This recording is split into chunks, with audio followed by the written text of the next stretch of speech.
Welcome to another edition of Exotic Gardening UK. And it's not feeling very exotic today because it's cold basically. It's about 11 degrees, very wet, very damp around me. And that's a good thing really, because we had the sunniest, driest May on record in the UK, and it was a stunning month. It was day to day, sunshine all day long pretty much, and we had no rain to speak of.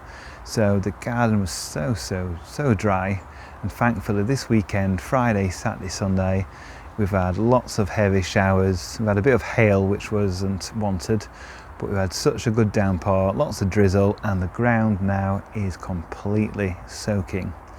Obviously it's not been a great time to have rain for the garage project because there's no roof on it, so I've had to cover up a lot of things in there, and there's quite a lot of standing water on the ground and on the worktops as well. But outside in the garden, last week all the tender plants were planted out, and they have been able to get the roots into the ground this week. And now we've had all this rain, I won't need to water the garden for at least a week because it's completely soaked through. If you look in the bucket here, you can see there's absolutely loads and loads of water, and it means that all the plants just look more refreshed now. And I look around and see all the vibrant greens and the vibrant colours is because I've had a good drink, and everything sort of cleaned the air as well, so everything just feels more rejuvenated.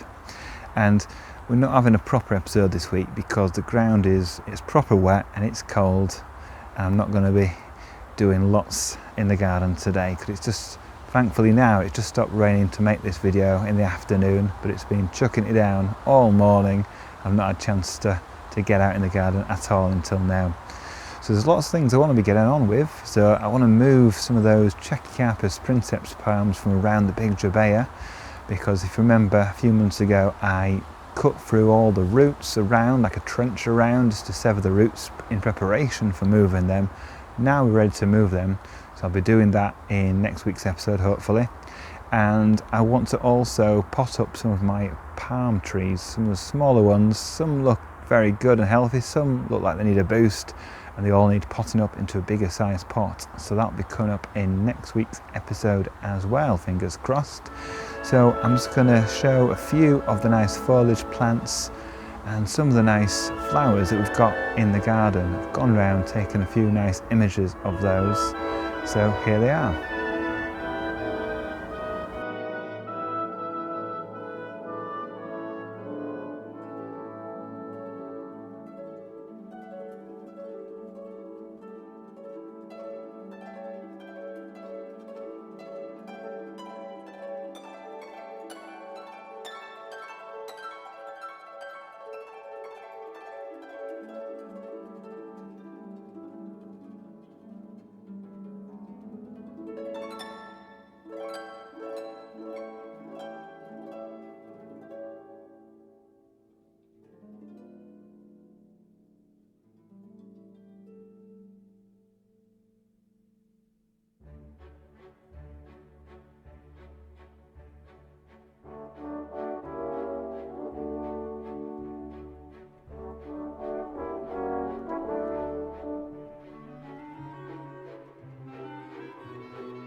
Thanks for watching this edition of Exotic Gardening UK. Join me next week where I'll be doing more in the garden.